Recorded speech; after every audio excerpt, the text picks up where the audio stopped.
ඔන්න මම අද එනම් ඔයාලට YouTube app එක ඔයාගේ desktop එකට දාන හැටි කියලා දෙන්න මම අද බලාපොරොත්තු වෙනවා. මේක ඉතාමත්ම ලේසි අපිට කරගන්න පුළුවන්. ඔයා කෙලින්ම ඔයාගේ desktop එකේ තියෙන Chrome browser එක හරි වෙනත් browser එකක් හරි open කරගෙන YouTube යන්න. ඔන්න මම YouTube එහෙනම් ගියා.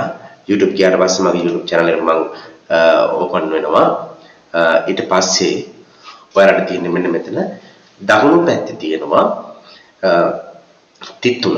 මේ තිත්තුන ක්ලික් කරලා ඔයාලා යන්න පල්ලෙහාට යනකොට ඔයාලට පේනවා ඔයාලට මේකේ find and edit කියලා තියෙනවා. ඔයාලා find and edit කියන තැනට පහලින් තියෙනවා save and share. ඒකේ තියෙනවා install YouTube කියලා තියෙනවා. ඔයා ඒක install කරගන්න ඕන. ඔන්න install කරගත්තා ඔයා දැන්. ඔයා ඔන්න install කරගන්නවා දැන්. install වුණාට පස්සේ මේක ඉතා ඉක්මනින් install වෙනවා. දැන් ඔයාලට පුළුවන් ඔයාලගේ මේක minimize කරලා ඔයාලට බලන්න පුළුවන් මේ app එක ඇවිල්ලා තියෙනවා ඔයාලගේ desktop එකට.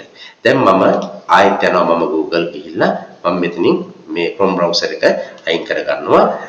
අයින් කරගෙන මම මේ ඔක්කොම අයින් කරගෙන මම මොකද කරන්නේ? දැන් YouTube app එක මම මගේ desktop එකේ තියෙන icon එක උඩම ක්ලික් කරනවා. දැන් අපිට පේනවා අපිට හරි ලස්සනට ඇවිල්ලා තියෙනවා මේ app එක. දැන් ඔයාලට පුළුවන් කෙලින්ම ඔයාලට search bar එකේ type කරන්න නැතුව කෙලින්ම ඔයාලට app එක use කරලා ඔයාලට පුළුවන් ඔයාලගේ YouTube app එක පාවිච්චි කරන්න. එතකොට ඔයාලට මම කියන්නේ මේ ඉතා වටිනා තොරතුරු මම ඉතා ඉක්මනින් ඔයාලට ලබා දෙනවා. ඔයාලට තියෙන මගේ YouTube channel එක subscribe කරන්න, like කරන්න, share කරන්න.